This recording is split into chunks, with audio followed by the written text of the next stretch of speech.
உலகத்திலேயே நமக்கு மோசமான எதிரி யார் தெரியுமா? அது வேறு எங்கேயும் இல்லைங்க, உங்கள்கிட்டேயும் தான் இருக்குது. அதுதான் உங்கள் மனசு. மனசு ஒரு குரங்கு மாதிரி இங்கேயும் அங்கேயும் தவிக்கிட்டே இருக்கும்.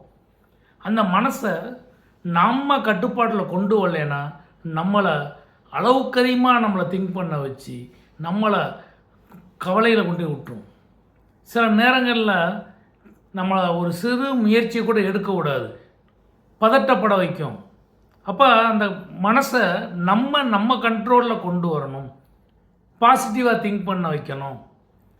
நான் செய்கிறது ரைட்டு தான், இந்த முயற்சி சரிதான், நான் பிளான் பண்ணி தான் பண்ணுறேன், இதனுடைய விளைவுகள் நமக்கு பாதகத்தை உண்டு பண்ணாது, ஒருவேளை நம்ம அது தோல்வியில் முடிஞ்சாலும் கூட நமக்கு அது ஒரு பாடத்தை கற்றுக் கொடுக்கும் அப்படிங்கிற மாதிரி நம்முடைய மனசை நம்ம வழிக்கு கொண்டு வரணும். எப்போ நம்ம மனசை நம்ம வழிக்கு கொண்டு வரோமோ கண்டிப்பாக நமக்கு வெற்றி தான்.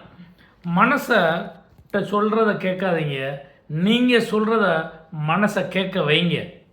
B the boss of your mind.